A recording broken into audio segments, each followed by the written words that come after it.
जब से इंसान विकसित हुआ है वो हमेशा यही चाहता है कि हम एडवांस से एडवांस होते रहें। देखा जाए तो हमारे टेक्नोलॉजी फील्ड में बहुत सारे ऐसी चीजें हैं जो ऑलरेडी इन्वेंशन हो गई है। Cycle, motorcycle, car, aeroplane, train, mobile और कंप्यूटर एक्सेट्रा, ऐसे बहुत सारी चीजें हैं जो हम इन्वेंशन कर चुके हैं। फिर भी हमारा पेट नहीं भरा है, हम और एडवांस से एडवांस होना चाहते हैं। देखा जाए तो हर दिन हम अपने आप को हमेशा डेवलप कर रहे हैं, राइट? चाहे वो रॉकेट बनाना हो या रोबोट बनाना हो। शायद आपको पता ना हो पर मैं आपको बता दूं कि जो रोबोट होते हैं उनको हम टेक्नोलॉजी फील्ड में एंड्रॉयड बोलते हैं। अगर हम रोबोटिक फील्ड में देखते हैं तो बहुत सारे रोबोट इंडस्ट्रीज ऐसे हैं जिनमें ये चीजें यूज होती है। आपको ये चीजें हॉस्पिटल में भी मिल जाएगी। रोबोट वही नहीं होता है जो चलता फिरता रहता है, उसको ही सिर्फ रोबोट नहीं कहते हैं।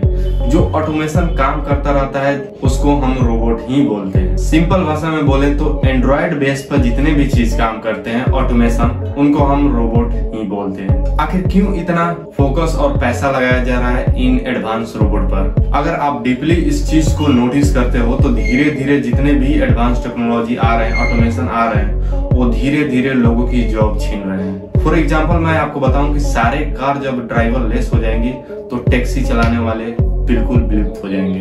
मतलब टैक्सी चलाने वाले जितने भी ड्राइवर्स हैं उनका जॉब पूरी तरह से खत्म हो जाएगा। इसका मतलब ये नहीं है कि हम रोबोट पर काम करना बंद कर देंगे। अगर हम रोबोट और टेक्नोलॉजी पर काम करना बंद कर देते हैं तो पूरे जो स्पेस है उसको हम एक्सप्लोर नहीं कर सकते, न ही उसे जान सकते हैं और न ही ह्यूमन मल्टी प्लैनेट हो सकते हैं। मतलब कि ना ही हम दूसरे प्लैनेट पर जा सकते हैं। इसीलिए हम वैसे रोबोट पर काम कर रहे हैं जो इंसानों की तरह काम करें और दूसरे प्लैनेट पर जाकर किसी भी इन्वायरमेंट में वो अच्छी तरह ह्यूमंस की तरह काम कर सके, बिना कोई इंस्ट्रक्शन दिए एआई के हेल्प से। मतलब कि वो खुद ही डिसीजन ले कि उन्हें उस प्लैनेट पर जाकर क्या काम करना है और कैसे काम करना है। आरपीए, रोबोटिक प्रोसेस ऑटोमेशन, ये चीजें तो नाम से ही पता चल रही है कि रोबोट को ऑटो वर्क करने वाली ये टेक्नोलॉजी है, जिसे हम स्वयं चल क्या बोलते हैं उसको, ऑटो ही रहने दो। ज्यादा शुद्ध हिंदी जानने की वैसे भी जरूरत है नहीं। आखिर ये वर्क कैसे करता है, ये अपने आप में एक बहुत ही बड़ा सवाल है। अब यहाँ पर रोबोटिक प्रोसेस ऑटोमेशन नहीं बोलूंगा, इसको शॉर्टकट में ही बोलूंगा आरपीए। एक्चुअल में आरपीए एक सॉफ्टवेयर होता है जिसे हम हार्डवेयर में डालते हैं, चाहे वो कंप्यूटर हो या रोबोट हो। आजकल तो हम मोबाइल में भी डाल रहे हैं। इस सिस्टम में हमें सिर्फ और सिर्फ कमांड देना रहता है कि आपको ये करना है। जैसे एप्पल के फोन जिसके पास होंगे वो हे सिरी बोलने के बाद जो भी काम करवाना चाहते हैं वो कर देता है। मतलब कि वो ऑटो काम करेगा, बस आपको उसको बोलना है, वो अपने आप काम करने लगेगा इंसानों की तरह। जैसे हम किसी बच्चे को बोलते हैं कि ये काम कर दो तो अपने आप वो जाता है और कर देता है, क्योंकि उसको पता रहता है कि क्या बोला गया है और क्या करना है। वैसे ही सिर्फ हम एक इंस्ट्रक्शन देते हैं और वो काम करने लगता है रोबोट भी। जितने भी पहले रोबोट बन रहे थे उनको हम रिमोट से कंट्रोल कर रहे थे, लेकिन जब से आरपीए आया उसके बाद से रोबोट अपने आप काम करते हैं, बस उनको कमांड देना रहता है। अगर आपके घर में किचन रोबोट है तो बस उसको बोलना रहता है कि चाय बना कर लाओ और वो अपने आप चाय बनाकर ला सकता है। इतने एडवांस होते हैं आरपीए रोबोट, बिकॉज ऐसे इसको प्रोग्राम किए जाते हैं कि जब भी हम इंस्ट्रक्शन देते हैं कि जाओ चाय बनाओ तो उसे पता रहता है कि गैस ऑन करना है, पानी डालना है, चाय डालना है, वो स्कैन कर सब काम करने लगता है। और यही एआई टेक्नोलॉजी को हम बोलते हैं आरपीए। इसका हम बेस्ट एग्जांपल अपने रियल लाइफ में भी देख सकते हैं। जो एप्पल में सीरीज होती है, गूगल असिस्टेंट होता है आपके एंड्रॉयड में, एलेक्सा है, ये चीजें कैसे काम करती है? आरपीए पे ही काम करती है। हम कुछ भी बोलते हैं लगता है कि वो सामने से कोई इंसान बोल रहा है या कर रहा है। अभी तक तो इतनी एडवांस नहीं हुई है आरपीए, लेकिन थोड़ा सा इसका एडवांस वर्जन देखना है तो आपको आयरन मैन फिल्म देखनी चाहिए। जितने भी आयरन मैन का सीरीज है 3rd तक, उसके बाद अवेंजर फिल्म है वो आपको देखनी चाहिए। आरपीए और एआई टेक्नोलॉजी किसको बोलते हैं उसमें बहुत ही क्लियरिटी से दिखाया गया है और बहुत ही फनी स्टाइल में। तो आपको फिल्म जरूर देखनी चाहिए जिसका नाम है आयरन मैन और अवेंजर का भी बहुत पार्ट है, Avenger Infinite, Endgame, Age of Ultron, तो ऐसे बहुत सारे फिल्म का सीरीज है, वो आप जरूर देखें, आपको बहुत नॉलेज मिलेगा एज कंप्यूटिंग और एआई के बारे में। लेकिन हम जानते हैं कि इंसानों ने जितनी भी चीजें बनाई है उसका एडवांटेज भी होता है और डिसएडवांटेज भी होता है।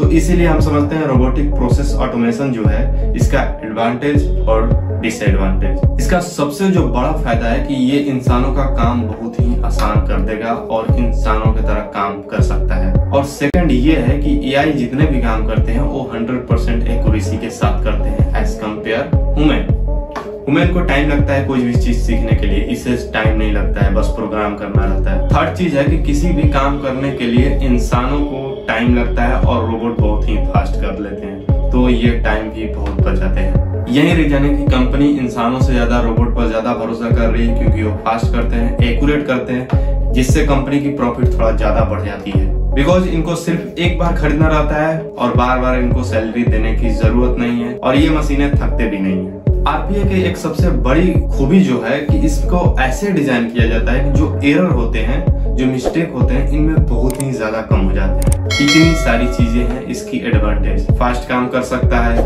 इंसानों की तरह काम कर सकता है, इसमें एरर बहुत कम होते हैं और ये थकता भी नहीं है और ये एक प्रॉफिट का मेन जरिया है। लेकिन अब समझते हैं disadvantage of robotic process and automation. इसकी जो डिसएडवांटेज है वो तो मशीनों पर तो नहीं है, लेकिन इंसानों पर बहुत ज्यादा है। बिकॉज जैसे जैसे इंडस्ट्रीज में बढ़ रहे हैं, बहुत सारे मजदूरों की ये नौकरी सीधा निकल जा रहे हैं। मान लो कि किसी कंपनी में कार साफ करने के लिए एक लेबर रखा गया है और कोई भी मशीन एक आ जाती है जो कार साफ कर सकती है, तो इंसानों से ज्यादा क्लीन साफ करेगी और उन्हें बार बार सैलरी भी देना नहीं पड़ेगा, तो उनकी नौकरी ऐसे बहुत छिन रही है इन रोबोटिक प्रोसेस ऑटोमेशन के चलते। वैसे इनके हेल्प से बेरोजगारी कुछ ज्यादा ही बढ़ने वाली है, इस बात का कोई दो राय नहीं है कि इन फ्यूचर बेरोजगारों की बढ़ोतरी बहुत ज्यादा ही हो जाएगी। दूसरी डिसएडवांटेज है कि ये जितनी तेजी से काम करता है, जितने तेजी से ये परफॉर्म कर सकता है, अगर थोड़ी भी गड़बड़ी आ गई तो उतने ही तेजी से ये मिस्टेक भी कर सकता है। मतलब कि जो चीजें खटखट काम कर रहा है, किसी चीज को काट रहा है और उसमें एरर आ गया तो उतनी स्पीड से उल्टा चलने लगेगा। तो ये इसकी सबसे बड़ी डिसएडवांटेज है कि जितना फास्ट अच्छा काम करेगा उतना फास्ट बुरा भी काम कर सकता है। अब इंसान तो है नहीं कि उसका सैलरी काट दोगे, उसको दो चाटा लगा दोगे, कोई फर्क नहीं पड़ता है, तुम्हें भी काट देगा उसके बीच में आए तो। बिकॉज जो सुधार नहीं सकता उसको रोका जा सकता है। इंसान तो है नहीं कि अपने गलतियों को सुधारने में सक्षम है, उसको सुधारना पड़ेगा अगर मिस्टेक हो गया। तो ये सबसे बड़ी इसकी डिसएडवांटेज है। तो ये रहे इसके डिसएडवांटेज। लेकिन ऐसे हम रोबोट अगर फ्यूचर में बना रहे हैं जो एआई बेस्ड है, तो आपको उन चीजों पर भी ध्यान रखना पड़ेगा कि ये क्या नुकसान कर सकती है और उन तरीकों को भी खोजना पड़ेगा कि जो नुकसान कर सकती है उसे हम आखिर ठीक कैसे कर सकते हैं। तो कोई भी चीज थोड़ा ध्यान रख कर ही बनाई जाती है और जैसा कि मैंने पहले ही बोला कि इंसान गलतियों से ही सीखता है। तो इसे जैसे जैसे डेवलप किया जा रहा है उन गलतियों को भी देखा जा रहा है, ताकि अगर इन फ्यूचर कोई बर्बादी करने लगे ये रोबोट तो उन पर कंट्रोल कैसे पाया जा सके, क्योंकि ये बहुत बड़ी प्रॉब्लम कर सकती है इन फ्यूचर अगर इसमें कुछ गड़बड़ी आ जाती है तो। बिकॉज ये एक दूसरे से इंटरकनेक्टेड होते हैं। अगर एक रोबोट खराब हो गया तो वो उसको सिग्नल भेजकर खराब कर देगा वो उसको, और मान लो कि एक संगठन बना लिए तो पूरा ह्यूमन जाति का विनाश कर देंगे, इसमें कोई दो राय नहीं है, क्योंकि इंसानों से ज्यादा स्ट्रॉन्ग है रोबोट। पर जैसा कि कहा जाता है और माना भी जाता है कि इस धरती का सबसे ताकतवर जीव इंसान ही होता है, जिसके पास एडवांस दिमाग है। बिकॉज उसे भी इंसानों ने ही बनाया है तो उसे बर्बाद भी कर सकते हैं। तो इसमें कोई दो राय नहीं है कि अगर बन रहे हैं विनाशक हो सकती है तो उसे सुधारा भी जा सकता है। तो आपको टेंशन लेने की जरूरत नहीं है इतने ज्यादा फ्यूचर की। बस आपको इस चीज की टेंशन लेना चाहिए कि हमें फ्यूचर पर जो जानकारी है वो कैसे जानना चाहिए। तो उसका सिंपल सा उपाय है कि आपको हमारे चैनल के साथ जुड़ना रहेगा, क्योंकि फ्यूचर जो टेक्नोलॉजी है ना वो मुझे बहुत इंटरेस्टिंग लगती है, चाहे किसी भी फील्ड की हो। तो आपको भी ये चीजें जाननी चाहिए, क्योंकि आज की जो समय है ना, अगर हम फ्यूचर टेक्नोलॉजी पर काम नहीं करते हैं, उसके बारे में नहीं जानते हैं, तो जहाँ पैदा हुए हैं वहीं शादी हो गई, वहीं मर जाओगे, कोई लाइफ का वैल्यू नहीं रहेगा। तो वैल्यू बनाने के लिए हमारे चैनल के साथ जुड़े रहो, सब्सक्राइब करो। तब तक मिलते हैं नेक्स्ट वीडियो में।